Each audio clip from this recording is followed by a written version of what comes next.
While Destroy All Monsters was originally meant to be Godzilla's swan song, it did well enough to convince producer Tomoyuki Tanaka and Toho that there was still some gas left in the franchise. Inspired by the success of the rival Gamera series, which was made for children on the cheap, it was decided that the next Godzilla film would follow this model, and so All Monsters Attack marked a major turn for Godzilla, shifting the series even further from its roots for the sole purpose of delighting the next generation who knew nothing of the horrors that inspired his creation.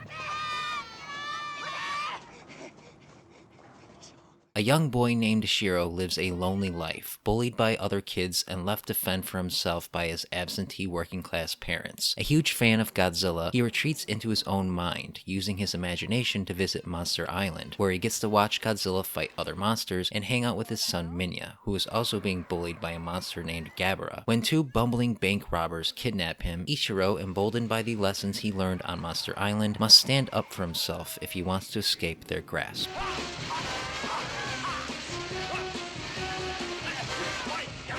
All Monsters Attack is considered by many fans to be the worst Godzilla movie ever made, and in many ways this is true. Its lower cost is made obvious by the fact that most of the monster footage is recycled from previous films, and what little new footage there is inspires little admiration. Minya also returns to the forefront, and if you had little affection for him in Son of Godzilla, you'll despise him even more here, because now he talks. Main character Ishiro is just as divisive, at once both plucky and obnoxious, and if you can't stomach that, then this film will no doubt grate on your nerves.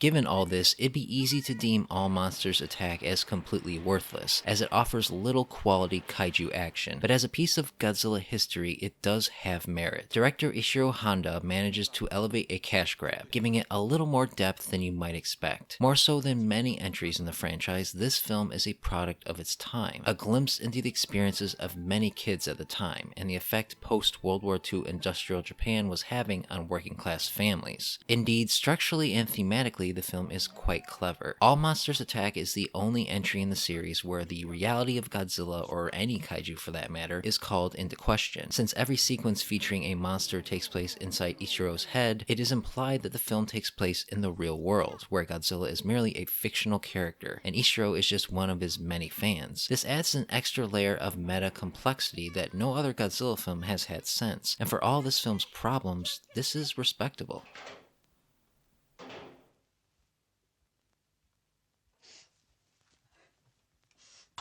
For the very first time in the series, a kid serves as the main protagonist, and Ishiro serves the role well enough. While he irritates in the English dub, in Japanese as played by Tomonori Yazaki, it's much easier to sympathize with him, especially when watching within the proper historical context. In fact, as far as characters go, Ichiro is one of the better developed characters of the franchise, with a fully realized arc that surely spoke to many kids of that time.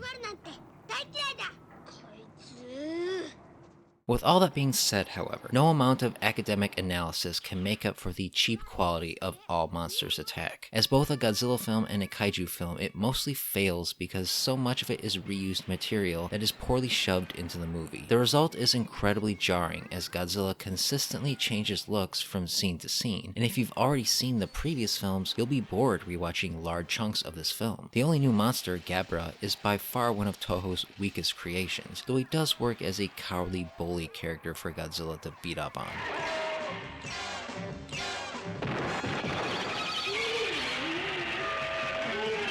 While the first half is decent enough as a sort of Saturday afternoon kaiju special, once Ichiro gets kidnapped by the two bumbling bank robbers, the film suffers, as all pretense of this being a Godzilla film is dropped in favor of slapstick situational comedy, and not a particularly good one. The robbers are comically moronic, to the point where all believability is thrown out of the window, which is when you have to remember that this movie is meant for little kids.